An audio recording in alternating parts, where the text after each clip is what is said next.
back to Malcolm Castaways. I'm, of course, Braxton Dalton. Right here next to me is Hannah Maddox. We've kind of gone for a new format this year, so we're going to test it out and see how it works. Today, we are interviewing a very special person. There's only 17 of them actively in the world. He is Clete Blakeman out of Omaha, Nebraska. He is an NFL referee. So thank you so much for being here with us today, Clete. It's a real honor to be. Absolutely. Oh, absolutely. I'm happy to be here. I'm happy to be here.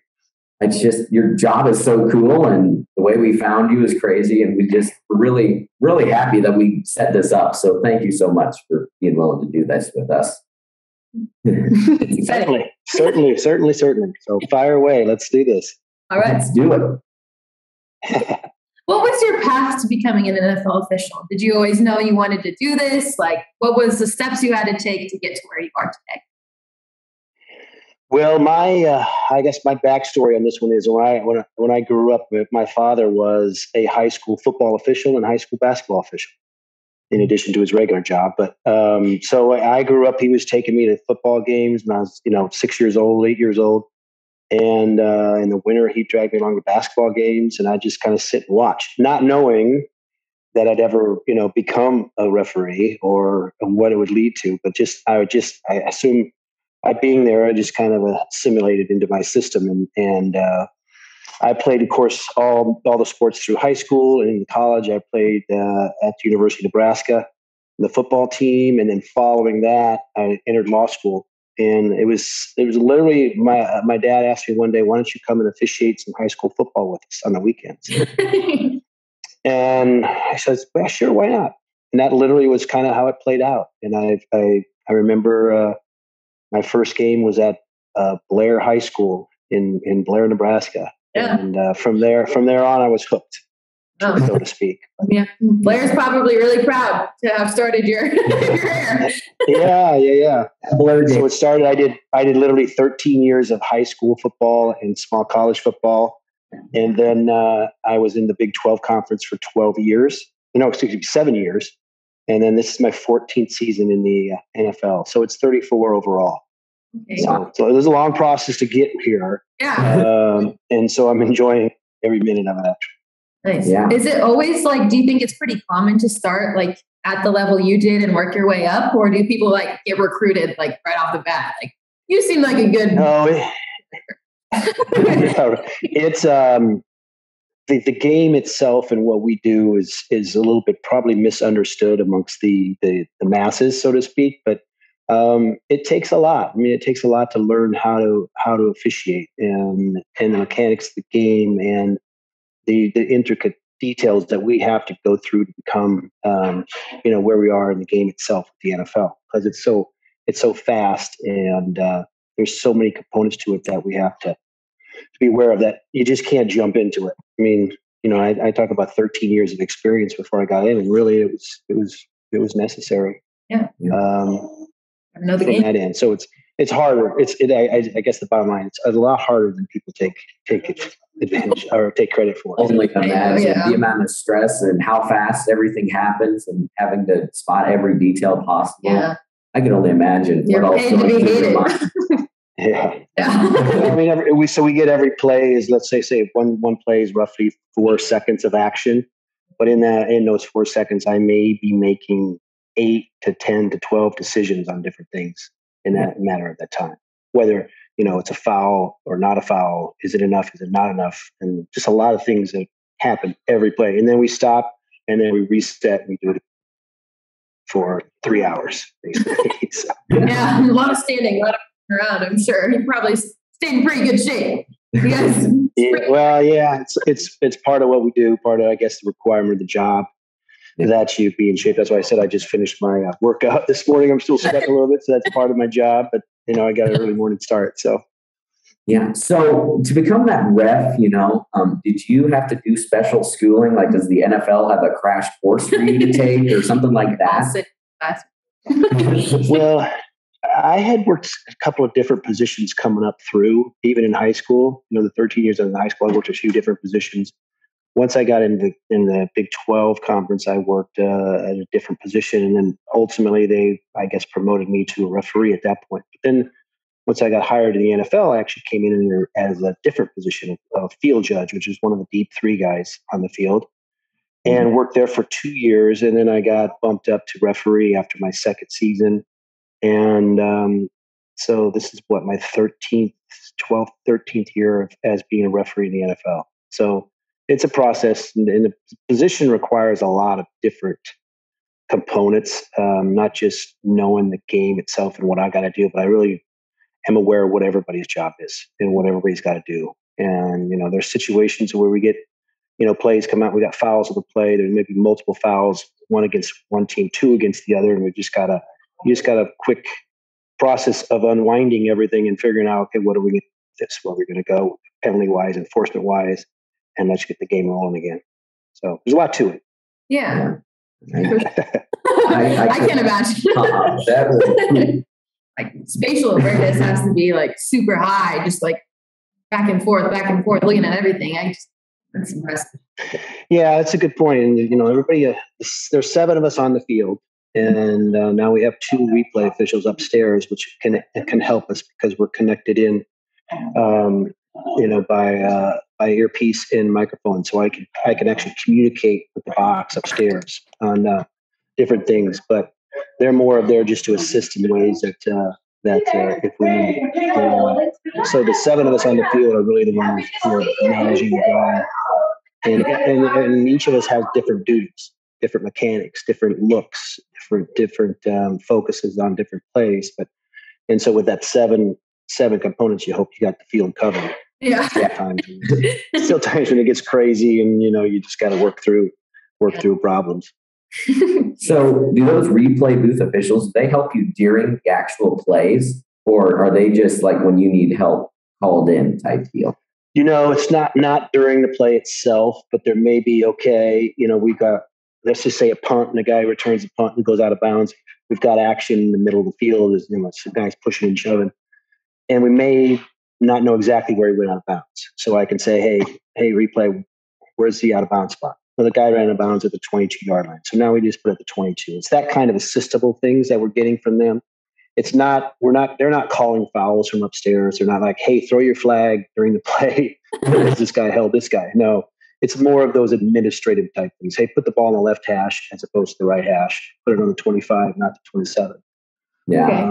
Okay. And then there's times where it'll help us out if the guy's got a foul against somebody because the action came so fast. I may think it's number 67 when it's actually number 74. Mm-hmm. And prior to the announcement, he may give us plead 74, not 67. So then I can just clarify that. So it helps kind of in the production of the game itself and the management things that we before would have just kind of, sorry, we kind of screwed that one up a little bit, but we missed it by 2 yards. But in the end, who cares? Now we're getting it, we're getting it exact. And it's just a component it really helped a lot and gives us a lot of comfort on the field too to have that eye in the sky. Yeah, that's cool. I'm sure that I didn't even know they were up there. It's nice to have that backup there because it all happens so fast. Yeah. Kind of changing gears. So we know that you travel obviously a lot for your job. Every weekend you're in a different state doing different things. What does that travel schedule kind of look like for you? Are you there a few days ahead like the teams are? Or you show up an hour before and ready to go? Or how does that look? Which people do think we do. They say, hey, you just show up, off from the golf course and work again. No, I'll give you a little snapshot of our week. So normally for a Sunday, let's just say a Sunday noon game in Chicago, the whole crew will travel on Saturdays to Chicago. And I got guys on my crew that are from all over the country, right? So I got San Diego to New York and everywhere in between, right? So the 9 of us go into Chicago on Saturday morning. And then usually the last person arrives and we start our meeting about an hour or two later. So usually so we'll meet Saturday afternoons and to do final prep work. And I say final prep work because literally as soon as last week's game ends, I start kind of working towards the next game, right? There's some things we got to, we assess and analyze and review our prior games, but most of it is focused on this week's game.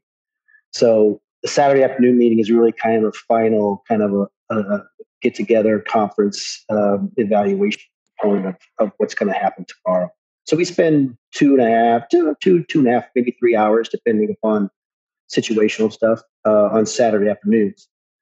Then we do dinner Saturday night. Sunday morning, the bus comes and picks us up at the hotel, takes us straight to the stadium. And we arrive at the stadium 3 hours before kickoff, mandatory, because there's things that I have to do as referee, including meet with the TV production crew, including meet with security personnel, including got a meeting with medical personnel. Just a lot of administrative things that go on with the game itself.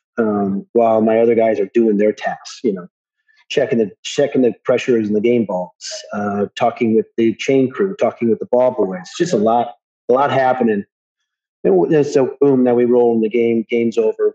Basically shower up, do some paperwork, and then we're on the bus either to the airport, and everybody flies home that night, or to the hotel because it's a night game and we got to stay up. Mm-hmm. So the long and short of my travel is sometimes pretty compact, because I travel Saturday mornings. It's a noon game, and I can get home. Sometimes I'm home Sunday night. So you talk about day and a half. But really all week long, it's I'm doing football. Okay, it's not every day. It might be 1 hour a day, 2 hours a day, or 5 hours a day. But for instance, every day this week is some football. So it's just a constant assessment from last week, preparation for next week component, and it's just a rolling. We just roll right along. It's crazy. Like this week is week 7 already, and it's just like flies by. Once we get into the season, it just flies by because there's just a lot to do. Mm-hmm. It seems like in a small amount of time too, right? Yeah. So that's kind of how the week goes for us, week to week to week. That's cool. So when you're doing the process of, reviewing all the things that you do, like, is that mainly you review your work and the people you work with, or do you also review like games of the teams you're going to be playing to know like what to look out for, like past calls that they've made against that team that you need to look out for? Do you do that too, or is it just like how you can be better? Yes, both actually, Hannah. We do that. So we'll go through our plays. The meetings on Saturday I run. So I prepare the agenda.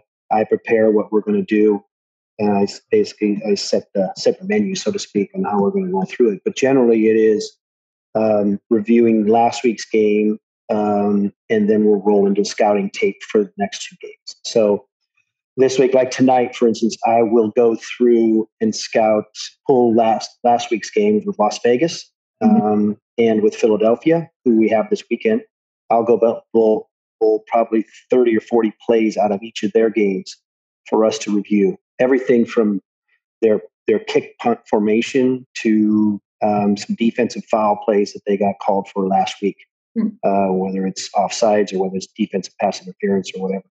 And then everything in between, what kind of formations they have, passing wise, offensively, and what kind of run plays they have. So that's where I call it the final preparation component of it, because that's where we go into kind of dig in deep on Saturday afternoons and just show the guys, okay, here's what we got tomorrow.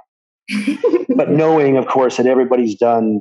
I tell my guys, look, we're all professionals here. This is your job. You do your work during the week, so that we don't have to have a 5-hour meeting on Saturday. It can be 2.5 hours or less of compact information where we get a lot done and roll through it and do it. So, and everybody's, pretty much thinks like I do, that this is a job that you got to prepare for. We got to be ready, or else you can get really exposed on a Sunday afternoon if you're not ready, if you're not prepared, and if you're not doing the things you need to do to get to come in that Sunday. So it's I really have a good group of guys I'm with, and I'm very lucky to have the professional component of each of them involved here. So that's how we do the preparation. There's just a lot. People they kind of underestimate what we do and how we do it. They literally can think, hey, we just show up and work the game.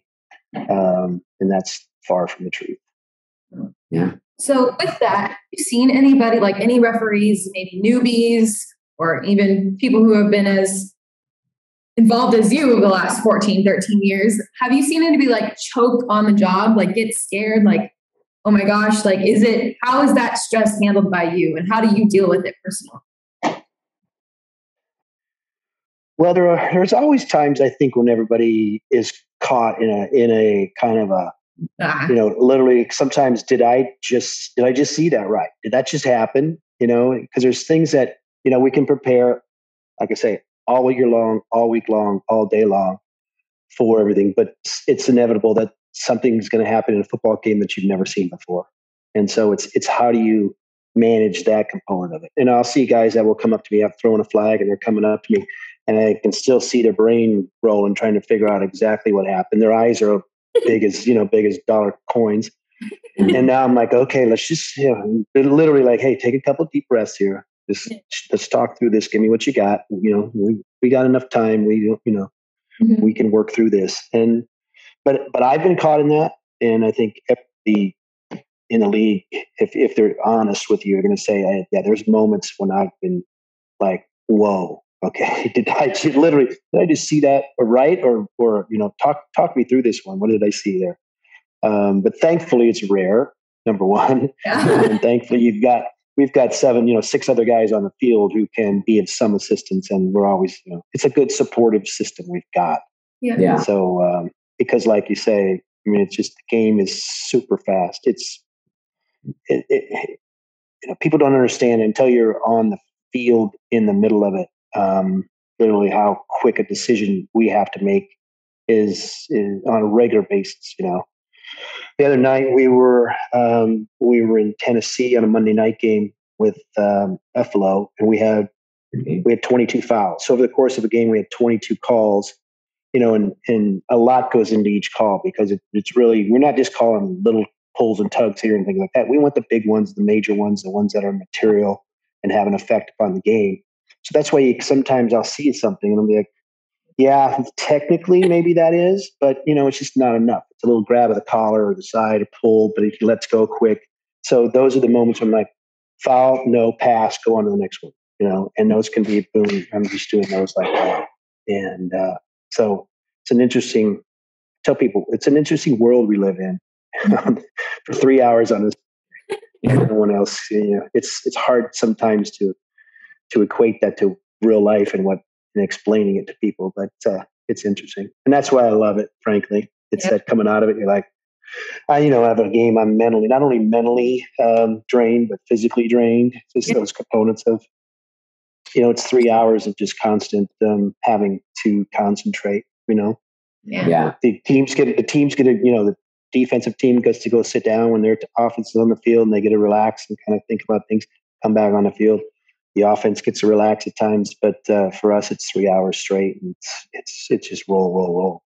Yeah. Yeah. Do you think it goes by quickly, like those 3 hours, or do you think like, oh my gosh, like when is this game gonna get over? You think it's the fourth, and it's only the first. Well, it's a real good question because of when you're locked in. As much as we're locked in for a game, sometimes you look up and I'm like, man, this is dragging along. It's just so slow, but everything else. And then there's times when you look up and I'm like, oh, this drive's taking 7 minutes off the game clock. And I'm like, that's pretty quick. And it's just kind of, because there's sometimes where you get in this routine and the offense is rolling, the defense is, they're not giving up a little bit more, a few stops here. So you get a 7 or 8 minute drive that really just is like, wow. But those times are rare. There's times that you will have three fumbles and 2 kicks in a row, and it just becomes dragging too. But I don't know. That's why it's such an interesting game because there's so many components of it that are unknown and really kind of subjective at the time, even on how it's going to play out after this particular play. And I'm sure that you've never had a game that's been exactly the same as the former game. I'm going to guess every one of them has its own little special days and special circumstances that throw it a little. Yeah, and you're totally right. No game's ever the same. And you think you come in with expectations, we've studied the film, blah, blah, blah. This team should roll the other team. And next thing you know, it's the opposite. And that's what's great with the NFL. It's just a fine line between winning and losing. and quality of teams versus other teams. It's just really a fine line. So you just never really, you can't really take anything for granted in a situation like that. It's just like every play is important, and the next play is just as important, and et cetera, et cetera, et cetera. So any one of those could change the entire game. Yeah. Oh yeah, absolutely, totally. We've definitely seen that watching some of the Husker games. Yeah. We don't talk about Husker games. Yeah. Play can really just change it all so fast. And people's moods. Like the mood change plays can have on players, on the crowd, on anything. Like split second, like super up and down.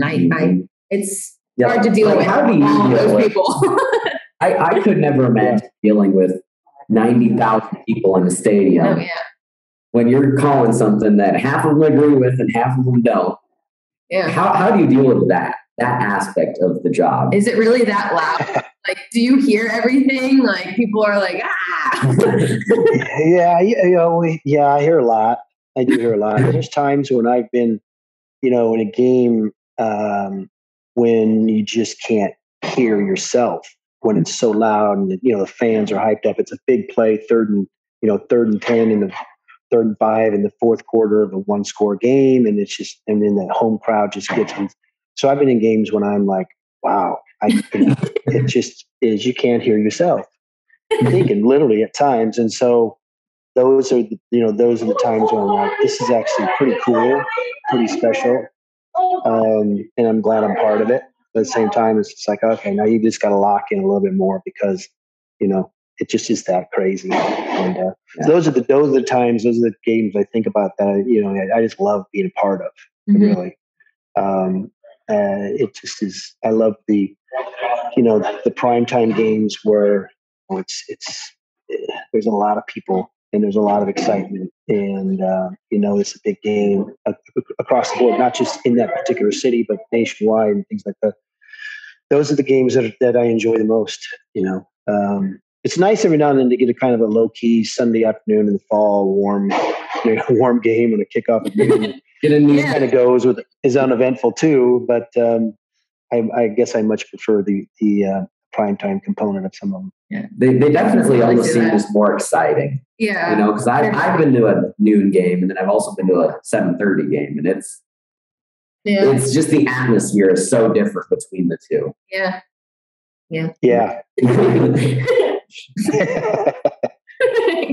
I mean, and it's it's really, there's so many good fun places to go in the cross league citywide. People are like, where's your favorite place? I'm like, it's just like there's just so many good places to go, and we enjoy it, and that's part of it too. Is you just got to go along for the ride sometimes and enjoy the process, enjoy going to the city, enjoy seeing, going to the stadium. Yeah. Enjoy meeting the people who are working there, whether it's your locker room or security people or whatever, And that's what I kind of always stress to my guys: just enjoy the weekend. Yeah. Put your work in during the week and get it done, and we'll just enjoy the weekend. Yeah. Just go in and kick off and just start blowing whistles, right? Yeah. Sit back, enjoy what's happening in front of you there. Yeah. It's it's a game. It's too hard not to try to enjoy it. Yeah. Or to even, I shouldn't say try to enjoy it. You got to, sometimes you just got to, I'd say, look up and look around the stadium. There's 80 or 90,000 people in the stadium, and we're here in the front row, right? Middle of the action, seeing it all. So it's pretty special. And that's why I know this is my 14th year overall in the league, and 34 doing it since I first started. I don't know how many more years I got, but I know I'm not close. I know I still enjoy it. But there's someday, whether, a lot of things got to come into play. Stay healthy, enjoy the travel component of it all. But just I don't know that I'll ever lose the love of the game, because I just do love the game itself. It's such a fun game. It is. It is. And then we're in a special, like I said, we're in a special position to really enjoy it. Yeah. So I think that overall, I know someday will come when I'll probably look in the mirror and say, yeah, I just don't want to put this striped shirt on today. That's time. That's the time to make a call and say, yeah, I'm done. But I don't think it's going to happen soon. Have all sorts of stripes in your closet. Oh yeah, I do. I give them, I usually, sign them and give them away to charities if they ask for something. I'm like, yeah, I got to. Because every year we get a whole brand new slew of clothes and uniforms and whatnot. So. Yeah. That's awesome. That is so cool. Good for you. I just pick your closet in the morning and it says, oh, this striped shirt, this one. They're all yeah. Doesn't matter what it is, it's a striped shirt.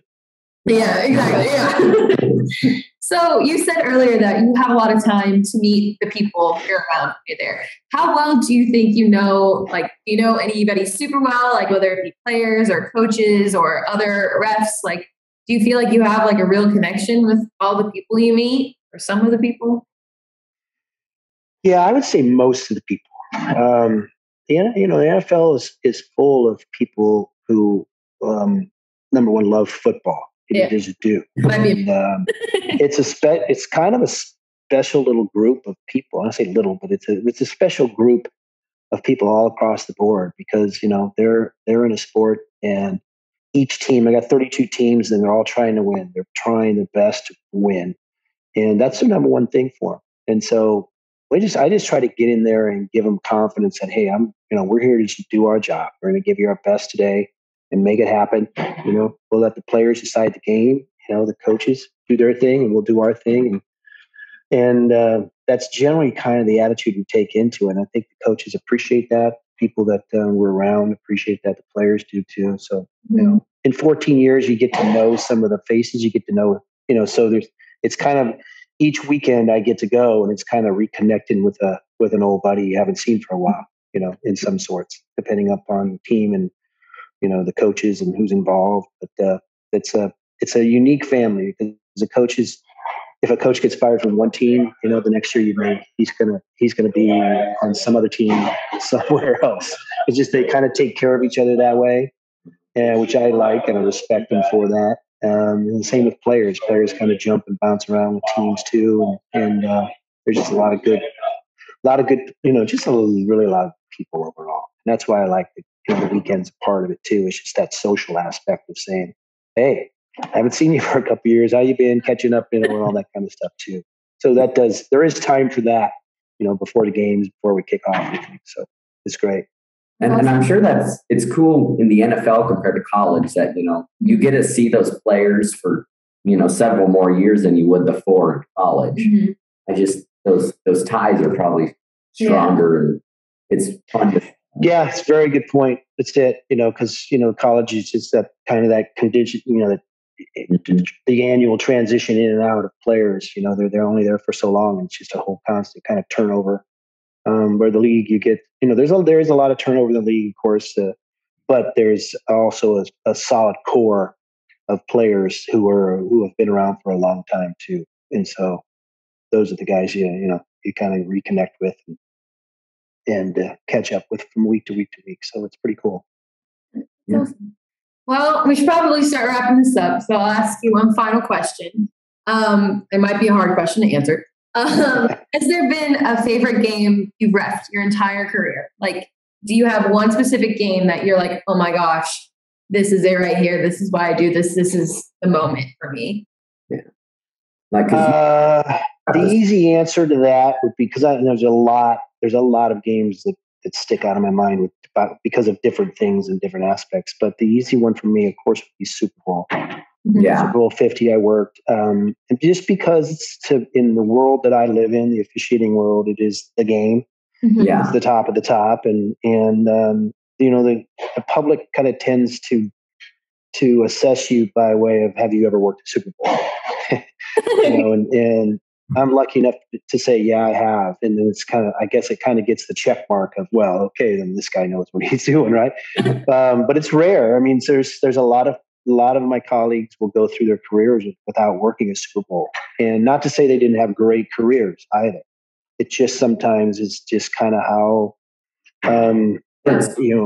right time, right position, right circumstance, everything else, you get selected to go work the Super Bowl. And so, the one game, I guess if I had to think back, would be that, just because it's a special game. It means that, okay, I finally have reached that top, right? That pinnacle, that every year, you start from the bottom, you try to climb up and reach it, but it only happens, it's rare. It only happens once every, it might even be, like I said, might never happen in a career. It might happen once, might happen 2, 3, 4 times. It just depends on, really a lot of different factors, I say. But number one overall for us is performance. I've got to perform every week of the regular season, because I'm graded every week. Basically every week, every play is graded and analyzed by the league office on our performance, my crew, me individually. And so that's really how the selection process comes around. So it's not like you can just slide through a season and expect to get the Super Bowl. No, it's a grind week in and week out, and you always want to do your best. And so that's where the prep work comes in. That's where a lot of things that, you just got to get mentally prepared in so many ways. But I've worked a lot of games and a lot of memories, though, if I think back. But to answer the one, of course, is always the Super Bowl. Yeah. Is one. That would be so cool. Such a cool experience. Yeah. You just have to feel like you've made it once you hit that Super Bowl, because there is no bigger game in the world than that. So, true. Yeah. Like I said, for us, for what we do, and how in my world, it's the biggest game you can ever work. So yeah.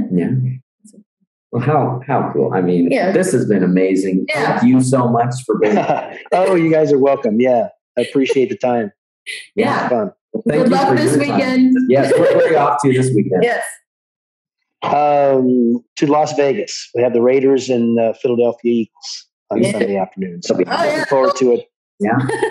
It's good. It's nice to be back to full stadiums and crowds and just normalcy. That's one of the things in the last year, you got to realize that we take those components for granted in ways, because once you didn't have them, it's like, wow, this is really different. It's not as, I'll say it's not as special, but it's just a different atmosphere and everything else components that come into it. So having a full stadiums and crowds and the noise and the smell and all that, it's great to be back.